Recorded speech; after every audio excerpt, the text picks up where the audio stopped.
শাপলার আন্দোলন কিভাবে হয়েছিল? শাহবাগীদের বিরুদ্ধে যখন ডাক দিলাম আমরা, আসে নাই। কিন্তু একটা, দুটো, তিনটা, চারটা লাখ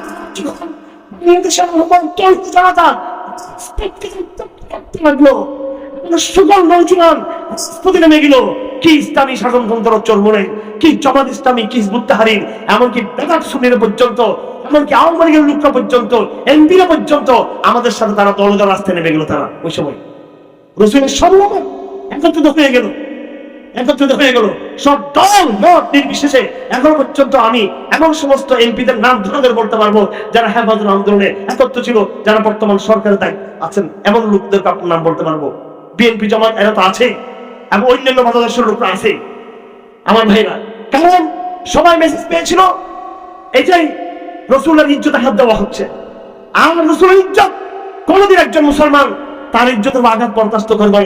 একজন আওয়ামী লীগ যে করে দল করে রাজনৈতিক কারণে, হয়তো ইতিহাসের বিবর্তন পরিবর্তন কারণে, কিন্তু তার ভিতরেও কিন্তু রসুলের ভালোবাসা আছে না নাই?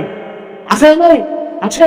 সুতরাং এরপর যখন হেফাজত দাঁড়িয়ে গেল, এবার নাস্তিকরা বুঝতে পারল যে সবুজ বাংলাদেশ নাস্তিকের বাংলাদেশ না। এই বাংলাদেশ তিতুমির বাংলাদেশ, এই বাংলাদেশ শহীদ আহমদ শহীদের বাংলাদেশ, এই বাংলাদেশ তৌহিদের বাংলাদেশ, হেফাজত ইসলামের বাংলাদেশ, কোরআনের বাংলাদেশ, আজমতে রসুলের বাংলাদেশ। আমার ভাইরা, সাহাবায়ে কেরাম যুদ্ধের ময়দানে পরাজিত হয়েছেন কিনা? 13 বৎসর মক্কায় তারা খেয়েছেন কিনা? সাহাবায়ে কেরাম দেশ ছেড়েছেন কিনা? ছেড়েছেন। মদিনাতে আসলেন, বদরের যুদ্ধে তারা বিজয়ী হয়েছেন। আবার উহুদের যুদ্ধে তারা মার খেয়েছেন কিনা? মার খেয়েছেন কিনা? খেয়েছেন। আবার কয়েক বছর পরে আহজাবের যুদ্ধে তারা আবার ঘেরাও হয়ে গেছেন। আমি আপনাদের কাছে বার্তা দিব এটাই, আমরা মার খাবো, দমে যাবো না ইনশাআল্লাহ আজিজ। শাপলা চত্বরে বের খেয়েছি, তাই বলবে দমে যাবো। তবে আমাদের বার্তা ক্লিয়ার থাকতে হবে, বুঝতে আমাদের নিজেদেরকে নিজেদের কাজ বুঝতে হবে। রাজনীতি আগে নাকি সমাজনীতি আগে? আগে সমাজ ঠিক করবো নাকি রাষ্ট্র ঠিক করবো আগে? বলেন না। আমি একেবারে সরকারকে চাপ দিয়ে চমৎকার ভাবে একটা ইসলামিক সিলেবাস তৈরি করে দিলাম। কি করে দিলাম? Islamic syllabus. সেখানে মুফতি কামাইদুল্লাহ সাহেবের তালিমুল ইসলাম, আশরাফ আলী থানভী সাহেবের হায়াতুল মুসলিমিন, হ্যাঁ, মনজুর মালিক কিতাব দিলাম। আরো পরে গিয়ে মুফতি শফি রহমতুল্লাহ আলের মান কোরআনের বিশেষ চ্যাপ্টার সেখানে আমরা দিয়ে দিলাম, সিলেবাস করলাম। সৈয়দ কুতুবের মাইলস্টোন আমরা সিলেবাস করে দিলাম। মোহাম্মদ কুতুবের 20 শতাব্দীর জাহিলিয়াত আমরা সিলেবাস করলাম, পুরোটা করে দিলাম। আমার ভাইরা রাষ্ট্র ধরেন মেনে নিল, কিন্তু যে কলেজ ভার্সিটির প্রজন্ম ছেলে মেয়েরা এই ইসলামিক সিলেবাস তারা মানবে? মানবে?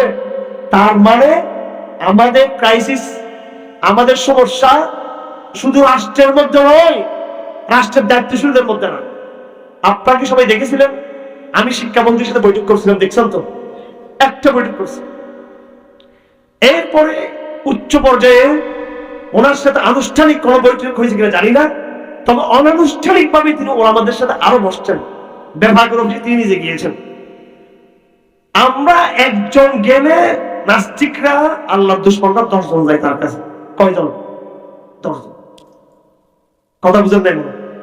হ্যাঁ, এই যে গিয়ে গিয়ে মন্ত্রীর মাথা নষ্ট করতেছে, এরা কি গোয়েন্দা সংস্থার লোক? এরা কি পুলিশ? এরা কি আপনার বিজিবি? এরা কি আর্মি? এরা কি সব কি আওয়ামী লীগের দলীয় ক্যাডার? এরা কারা? এনজিও। কথা ঠিক না বেঠিক? আর এনজিও কয়টা আছে বাংলাদেশে? এরা কারা?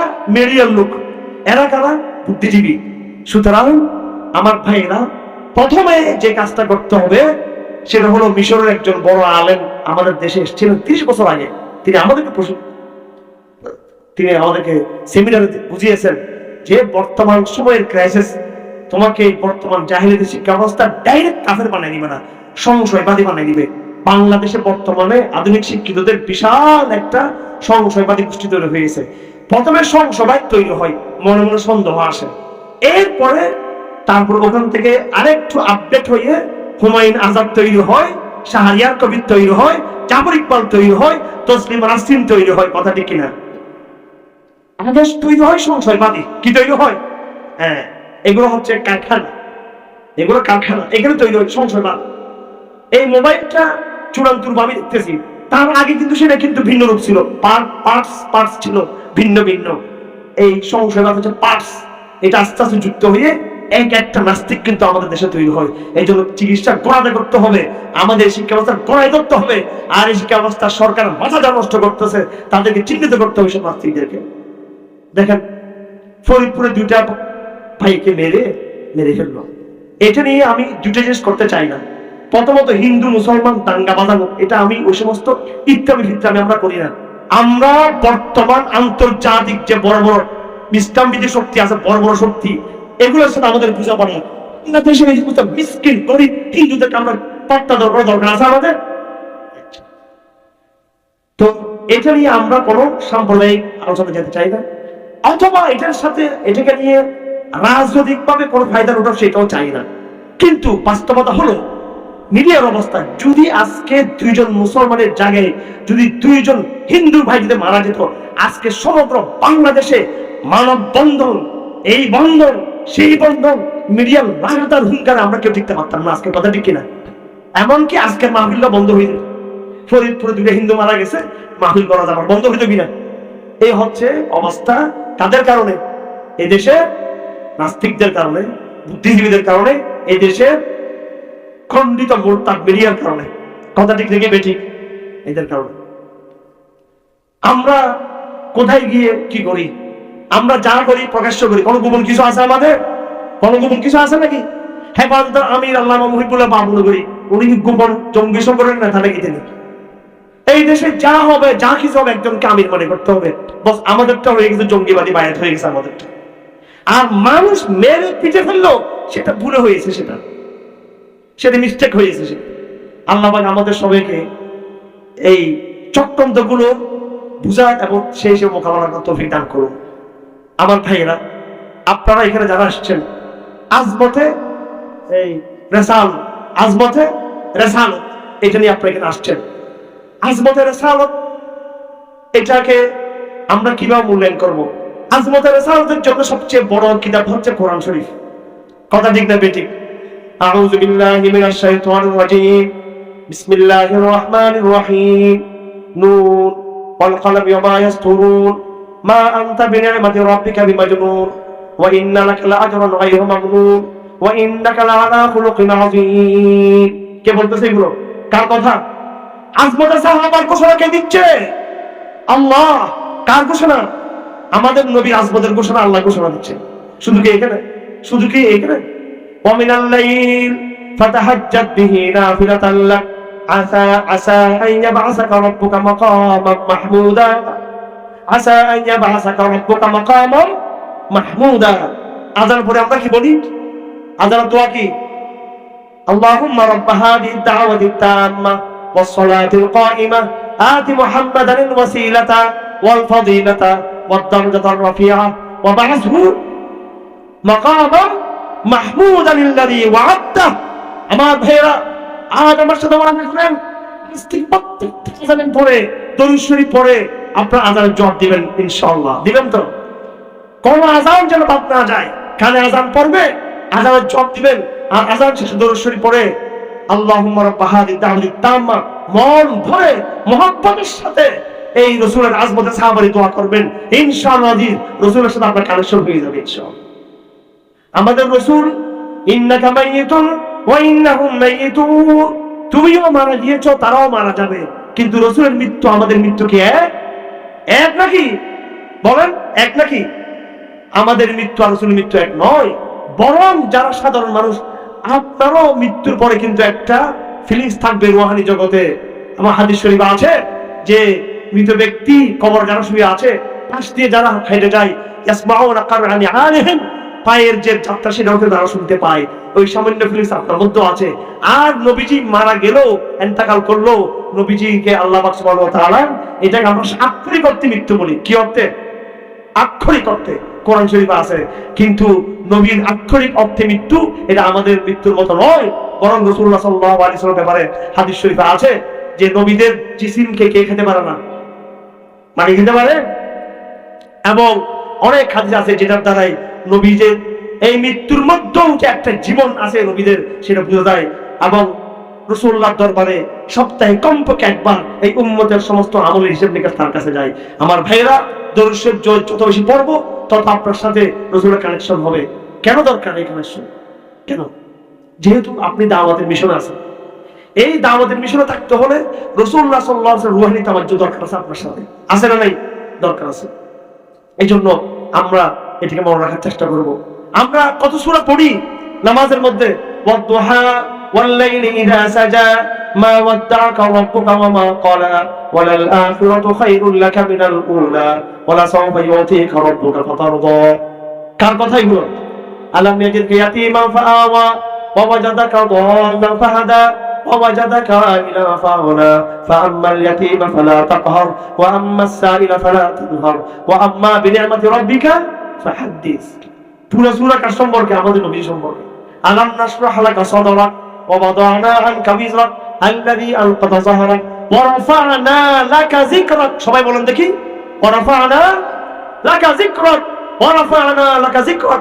আমি তোমার মর্যাদাকে, তোমার স্মরণকে, তোমার সম্মানকে আমি অনেক উঁচু করেছি। আমি আমার ভাইয়েরা, এই সূরা আরাফের মধ্যে আল্লাহ পাক অনেক লম্বা আয়াত, জনগণ চলে যাচ্ছে, সবাই রাত অনেক হয়ে গেছে, বেশি দীর্ঘায়িত করবো না।